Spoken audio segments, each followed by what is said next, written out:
हम पढ़ रहे हैं जी कानून मुफरद अज़ा का फार्माकोपिया, और आज के इस लेक्चर में हम कानून मुफरद अज़ा की क्लास नंबर 37 पढ़ेंगे।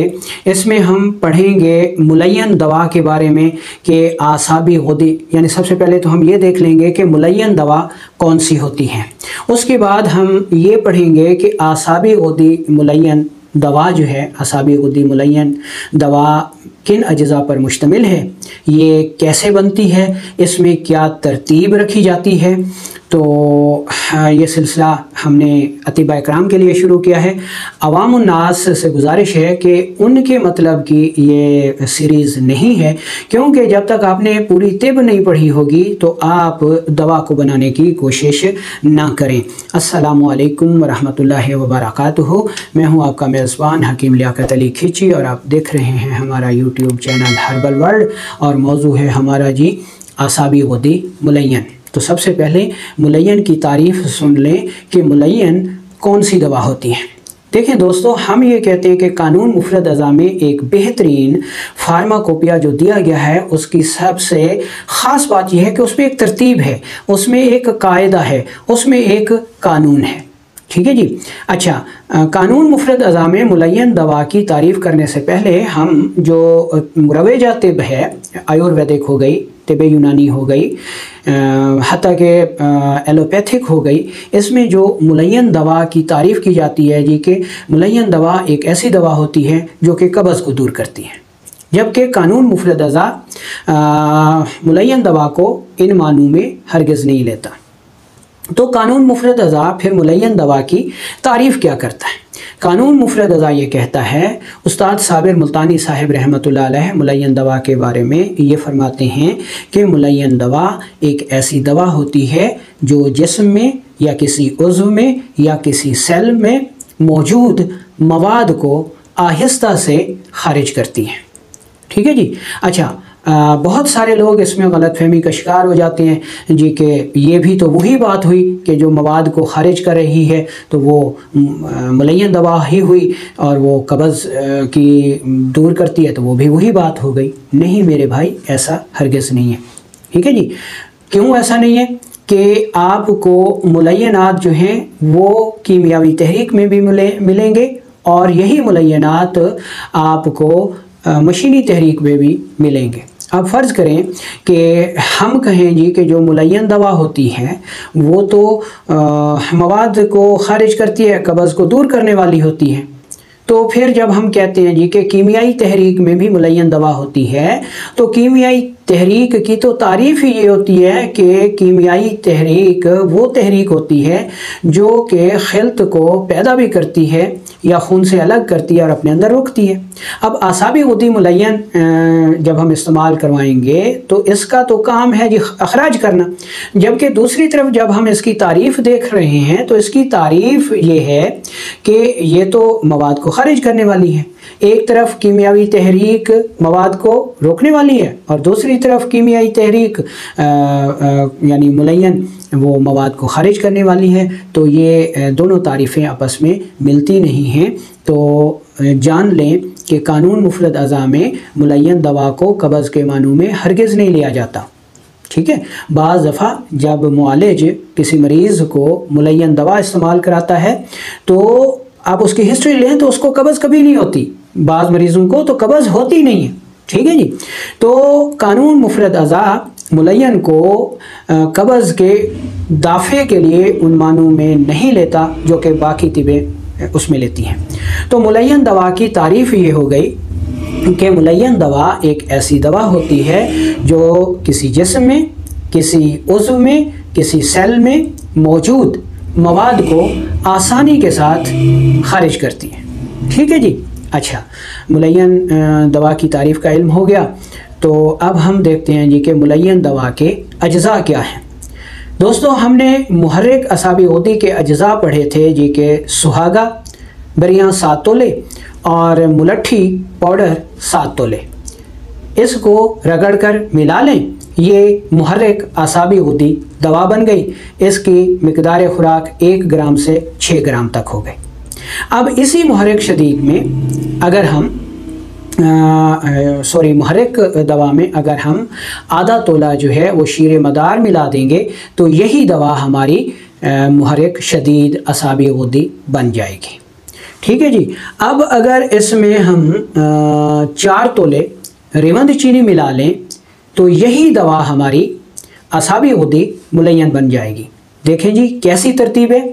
आपके पास मुहर्रिक दवा है, मुहर्रिक दवा में आपने 1 जुज़ का इजाफा किया, वो मुहर्रिक शदीद बन गई। मुहर्रिक शदीद में आपने 1 और जुज़ का इजाफा कर दिया दवा का, तो वो मुलय्यन बन गई।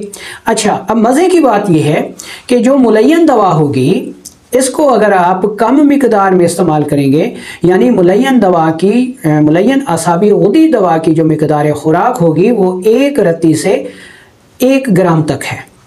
ठीक है जी, सुबह दोपहर शाम मर्ज़ की शिद्दत के मुताबिक।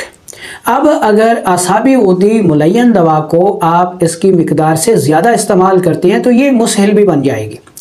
और मुसहिल दवा वो दवा होती है जो किसी जिस्म, किसी उज़्व या किसी सेल में मौजूद मवाद को तेज़ी से खारिज कर देती है। ठीक है जी। तो अगर मुलय्यन दवा में हम इसकी मिकदार खुराक को ज़्यादा इस्तेमाल करते हैं, यानी 1 रत्ती से 1 ग्राम मिकदार खुराक है, हम इसको 2 ग्राम में इस्तेमाल कराते हैं तो यही मुलय्यन दवा मुसहिल का काम करेगी। ठीक है। और अगर हम असाबी गुद्दी मुलय्यन को इसकी मिकदार खुराक 1 रत्ती है, हम इसको आधी रत्ती में देते हैं तो ये मुहर्रिक शदीद बन जाएगी। और आधी रत्ती से भी आधी मिकदार खुराक करते हैं तो ये मुहर्रिक असाबी गुद्दी बन जाएगी। देखें कितनी बेहतरीन तरतीब है।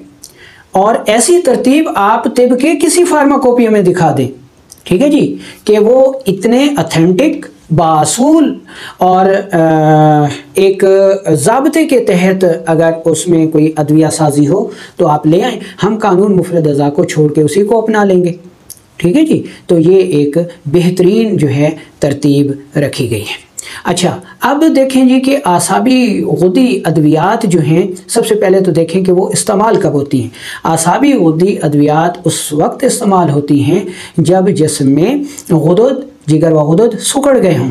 ठीक है जी, यानी गुद्दी असाबी तहरीक में, या फिर गुद्दी उज़लाती तहरीक में, या फिर जिस्म के किसी मुजारी से खून आ रहा हो, यानी उज़लाती गुद्दी या गुद्दी उज़लाती में खून आया करता है, तो इन अमराज में भी हम इसको इस्तेमाल करते हैं। जैसा कि मैदे का अल्सर हो गया, बवासीर हो गई, नक्सीर हो गई। ठीक है जी। तो ये तरीका इस्तेमाल यानी हम कब करेंगे असाबी गुद्दी अद्वियात का, के उज़लाती असाबी, उज़लाती गुद्दी, गुद्दी उज़लाती और गुद्दी असाबी अमराज में हम इसको इस्तेमाल करेंगे। असूली तौर पर जो असाबी गुद्दी अद्वियात होती हैं ये गुद्दी असाबी अमराज का इलाज होती हैं। ठीक है जी। 90% अमराज जो हमारे पास अमूमी तौर पर आते हैं, ठीक है, जनरल डिजीज़ के अमराज आते हैं गुद्दी असाबी में, उसका जो असूली इलाज है वो असाबी गुद्दी अद्वियात होती हैं, मुहर्रिक, मुहर्रिक शदीद, मुलय्यन, मुसहिल, अक्सीर और तरियाक। उसके बाद हमारे पास अगर कोई एमरजेंसी मरीज़ आ जाता है, जैसा कि जिसको ब्लीडिंग बहुत ज़्यादा हो रही है, उसकी जान जाने का ख़तरा है और उसकी तहरीक उज़लाती असाबी है, उज़लाती गुद्दी है, गुद्दी उज़लाती है, तो उस सूरत में भी हम यानी मुआलिज, ठीक है जी, वो असाबी गुद्दी अद्वियात को इस्तेमाल कर सकता है। ठीक है जी। इसके अलावा बहुत पुराने यानी क्रोनिक मरीज़ों में अगर कोई आ जाता है मरीज़, फ़र्ज़ करें कि टीबी का मरीज़ आ जाता है जिसके खून का कवाम बिगड़ गया है और उसके जिस्म में खुश्की इंतहा की है, ठीक है जी, तो क्रोनिक डिजीज़ में भी हम इन अद्वियात से फ़ायदा ले सकते हैं। जैसा कि उस्ताद साहब ने टीबी का इलाज असाबी गुद्दी तरियाक से किया। ठीक है जी। तो अगर किसी मुआलिज के पास हर मरीज़ ही टीबी का आता है या टीबी की तर्ज का आता है, या किसी मुआलिज के पास हर मरीज़ ही जरियान खून का आता है, या किसी मुआलिज के पास हर मरीज़ एमरजेंसी में आता है, तो वो असाबी गुद्दी अद्वियात से इलाज कर सकता है। वरना जिस मरीज़ की जिस मुआलिज की ओपीडी ऐसी हो कि उसके पास गुद्दी असाबी में जनरल पेशेंट आते हैं, तो वो उनका 90% इलाज जो है वो असाबी गुद्दी अद्वियात से करेगा। ठीक है जी। बाकी मौका महल के मुताबिक वो अपनी अकल, अपनी फ़हम फ़रासत को इस्तेमाल करेगा कि अगर कोई क्रॉनिक डिजीज़ में मुब्तला मरीज़ आया है, उसके खून का कवाम बिगड़ गया है और सबसे पहले रतूबात पैदा करनी है, तो वो असाबी गुदी देगा। किसी को जरियान खून हो रहा है तो वो जरियान खून को रोकने के लिए असाबी गुदी देगा। ठीक है, अब इसको एक अना का मसला बना लेना जी के अगर किसी मरीज़ का इलाज उस्ताद साहब ने 2 नंबर का 6 नंबर में कर दिया है तो ये कायदा और कानून हो गया। भाई उस्ताद साहब ने अगर एक मरीज़ का इलाज, ठीक है जी, उज़लाती असाबी का या उज़लाती गुदी का असाबी गुदी में कर दिया है, तो वहाँ उस्ताद साहब ने 90% मरीज़ों का इलाज जो है वो गुदी असाबी का असाबी गुदी लिखा है। उस तरफ तो हम जाते ही नहीं हैं, क्योंकि हमने इख्तलाफ करना है और ख़ुद को मुहक्किक साबित करना है। इसलिए जो एक मिसाल हमें नज़र आएगी उसकी माहियत पर भी हम गौर नहीं करेंगे, बल्कि उसको इख्तलाफ राय में ले आएंगे जी कि अगर उज़लाती असाबी का इलाज असाबी गुदी गलत है तो उस्ताद साबिर मुल्तानी साहब ने टीबी का इलाज असाबी गुदी से क्यों किया। भाई आपके पास मतलब में आने वाला हर मरीज़ अगर टीबी की तर्ज का है तो आप उसका इलाज असाबी गुदी से कर सकते हैं, किसी को कोई इतराज़ नहीं होगा। इतराज़ सिर्फ उस वक्त होता है कि जब आप अपने नज़रियात दूसरों पर थोपने की कोशिश करते हैं ये कि उस्ताद साहब ने तो उज़लाती असाबी अमराज का इलाज असाबी गुदी में ही किया, और जब आपसे इसका रेफरेंस मांगा जाता है तो आप सिर्फ टीबी को पेश करते हैं। भाई टीबी सिर्फ एक मिसाल है, या उसका इलाज उस्ताद साहब ने तब किया जब उसमें क्रॉनिक डिजीज़ में आ गई टीबी। ठीक है जी, अगर आपके पास हर मरीज़ ही मतलब में टीबी का आता है, टीबी के दर्जे पर आता है, तो आप असाबी गुदी से करें, हमें खुशी होगी।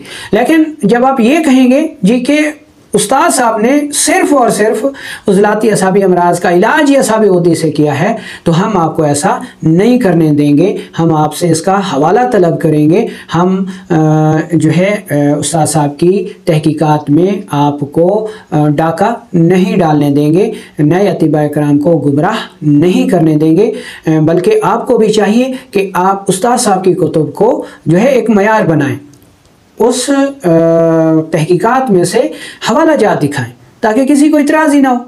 तो इंशाल्लाह उम्मीद है कि नए अतिबा कराम इस सिलसिले को ज़्यादा पसंद करेंगे ताकि उनकी स्किल जो है वो बढ़